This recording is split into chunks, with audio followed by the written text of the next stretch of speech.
तो चलिए देखते हैं कि कैसे एक महान रोमन शहर अंदर से ही ढहने लगा।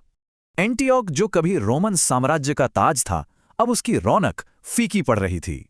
इस तबाही की शुरुआत हुई शहर से बहुत दूर अबू अल कुद्स के मैदान जंग से। हुआ यूं कि सिर्फ 500 मुस्लिम सैनिकों को एक विशाल रोमन फौज ने घेर लिया था। उनके कमांडर अबू उबैदा अपनी गलती पर पछता रहे थे और अल्लाह से माफी मांग रहे थे। जब लगा कि सब खत्म हो गया, तभी एक जंग का नारा गूंजा जिसने सब कुछ बदल दिया। ये थे खालिद बिन वलीद, जिनका नाम सुनते ही दुश्मनों के दिलों में खौफ भर जाता था। खालिद को पता था कि उनकी फौज थकी है, इसलिए उन्होंने स्पीड और दिमागी खेल की रणनीति अपनाई। तो यहाँ फर्क साफ है, एक तरफ थी ताकत और दूसरी तरफ थी जबरदस्त स्ट्रैटेजी।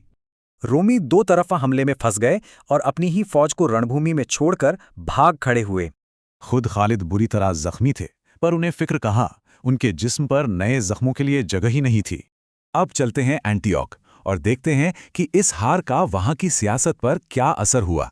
एंटियोक में बैठे सम्राट हरकल के पास एक के बाद एक सिर्फ बुरी खबरें ही आ रही थीं। हर खबर एक ही जैसी थी। किले हाथ से निकल रहे थे और फौजें पीछे हट रही थी। शहर का मिजाज ही बदल गया था। वो जश्न वाली शामें अब मातम में डूब चुकी थीं।